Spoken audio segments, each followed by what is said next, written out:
Hey, it's George. This is going to be another Vinyl Finds. It's been a minute since I've done one of these, but I got a stack of records I want to show you. Stuff I got for real cheap. I think the most I paid for any of these was $7, and most a lot less than that. Some of these are just, albums that go for $7, and some of these I did just get really good deals on, but a few VC videos I've watched lately have mentioned, oh, records are so expensive and blah, blah, blah, and blah, blah, blah. And yeah, records are expensive. If you're buying a new reissue, you're going to pay $20 to $30. But I think part of the problem is, and maybe this isn't the best way to articulate it, but watching these videos, we're kind of in, sort of a bubble where we're seeing everyone go after the, Holy Grail records and the private presses and, whatever's in the acid archives or whatever. And if you're buying used records, you can still find some really good deals. And at least here in Washington, even though it's pretty, hipstery as far as records, if you're willing to look a little bit and look in some weird spots, you can find some good deals. So the first one I got, I went to an estate sale the other day and, just dinking around looking for junk.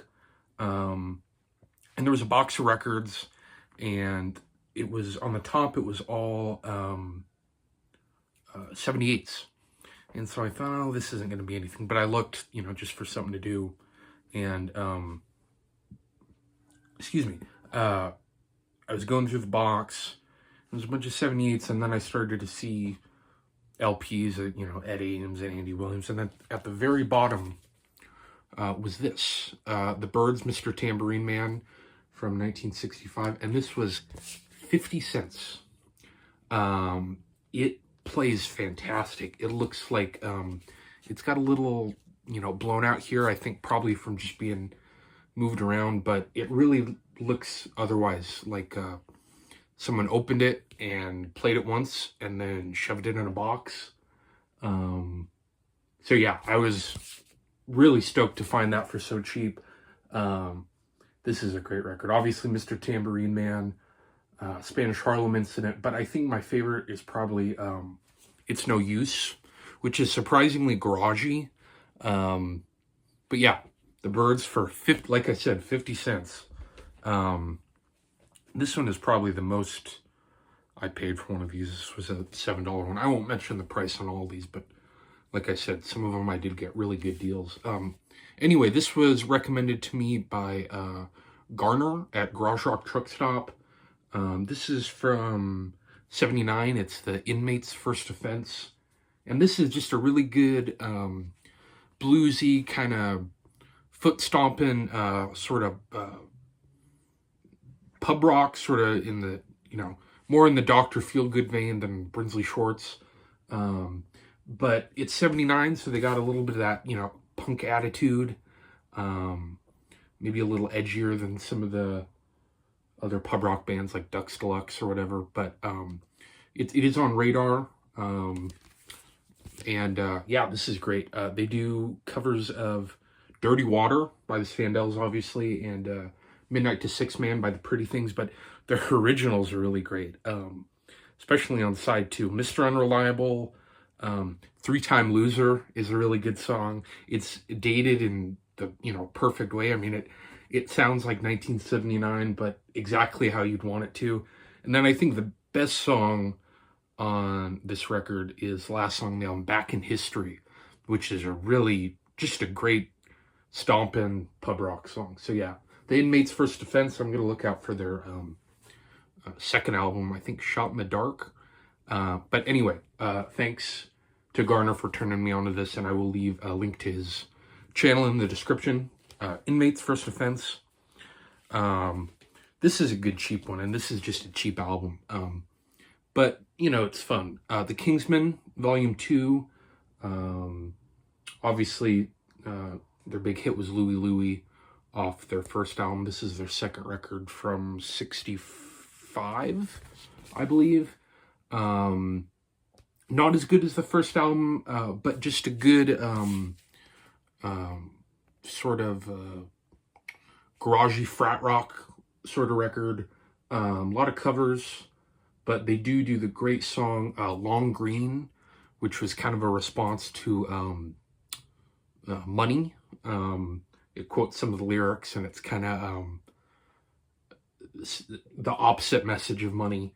And then they do like Walking the Dog. Side 2 is all like fake live, but still fun. Nothing mind-blowing, but a good cheap garagey record. And the Kingsmen are classic Pacific Northwest stuff. So I was happy to get that. This one I was shocked. One of my favorite local record stores has a $5 bin. He gets really good stuff in the $5 bin. I found Robert Gordon records and the Shrink Wrap. I found a copy of Leaves, Hey Joe, which was kind of beat, but it plays good. And I found this in there. Otis Redding, Complete and Unbelievable Dictionary of Soul on Volt. It's not tip-top shape, but it plays through good. And yeah, this is a great record. I already have Otis Blue, or is it Otis Blue? It's the one where he does Satisfaction and Down in the Valley. And yeah, but I don't quite like this as much as that record, but this is great too. He does a really good cover of Day Tripper, and yeah, you can't go wrong with the Otis Redding album, especially for $5. So that was exciting. Another good pub rocker is 9 Below Zero, and this is from '81 on A&M. Another just good, more, like I said, more in the Dr. Feelgood vein, kind of like the Inmates one. But this is, I believe, all originals. They have some pretty fun songs. Probably I think the best ones are the 4 songs in a row on side 1. Liquor Lover, Helen, Ain't Coming Back, and I Won't Lie. They do a cover of Rockin' Robin, which is, kind of whatever. But if you want a good kind of new wavy, solid pub rock album, this is a good way to go. 9 Below Zero. And this was also recommended to me by Garner from Garage Rock Jukebox. That's a mouthful. So 9 Below Zero, not the best cover on that one. They look pretty look at that guy. But still a fun record. They're a little the back cover reminds me a little bit of the back cover of Squeeze, RG Bargy, where they're all posing and being silly. This was at a flea market, and it was just in a random bin of records. And I was like, how much are the records? $5 each on all of them. And it looked like, not great stuff, like, Al Martino and Herb Alpert. And then I kept flipping, and there was this. And I was kind of stunned. It's not, the cover's not the best, but the vinyl is like brand new. It really plays clean. This isn't a first pressing. This is like a 1960 pressing or something like that. But it's an early pressing, and this record is just fantastic. I mean, obviously you have That'll Be the Day, but to me the real standout on this is the last song on the album, Midnight Shift, which is just fantastic. And it's on, I'll show you the label on this one. It's on Decca. Yeah, I was really shocked to find this, just, flipping through. I mean, obviously this isn't a $5 album, so I was pretty excited. And then these last two were from another flea market, and it was just a guy selling stuff from his collection. he knew a lot about records, but his prices were so cheap. And so I bought some singles from him, and I found 2 records from him. And I kept the price tags on just because I was like, wow, so cheap. $2 for Roy Orbison, Crying. This is a great record. I love early Roy Orbison. He does, obviously, Crying. He does a really good cover of The Great Pretender. My favorite version of Love Hurts. Running Scared. But the thing that's kind of odd about this is it's a British pressing. And this is another one. It is superbly clean. Yeah. $2 for Roy Orbison. And then the last one, I think, maybe other than the Birds, because it was just so cheap, but I think this one was the best find. It was from the same guy who had the Roy Orbison record, and I was just stunned when I saw it. And another one I kept the price tag on because I was so excited about how cheap it was. England's Newest Hitmakers for $4. I could not believe that. And this is another one. It is superbly clean. I mean, it is in great shape. And this is a record, I don't know why anyone would want to get rid of it. He said he was just purging stuff out of his collection. Why would you want to get rid of this record? It's so great. Not Fade Away, Route 66.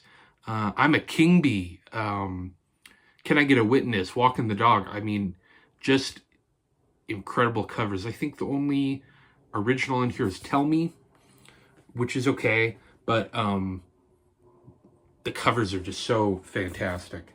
And it has, come on, let's see if I can get it out of here.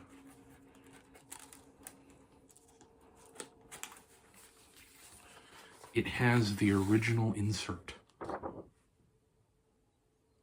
I mean, for $4, you can't beat that. So yeah, I was pretty psyched to find this. And I've just been playing this album constantly. I mean, it's just fantastic. So anyway, those are my cheap vinyl finds. If you get lucky and you're willing to look, you can still find some deals out there. It's not all $50, $60 crazy rare. I mean, I guess people pay a lot more than $50, $60. It's not crazy rare records. You can find some deals out there. So anyway, that's it. Thanks for watching. Bye.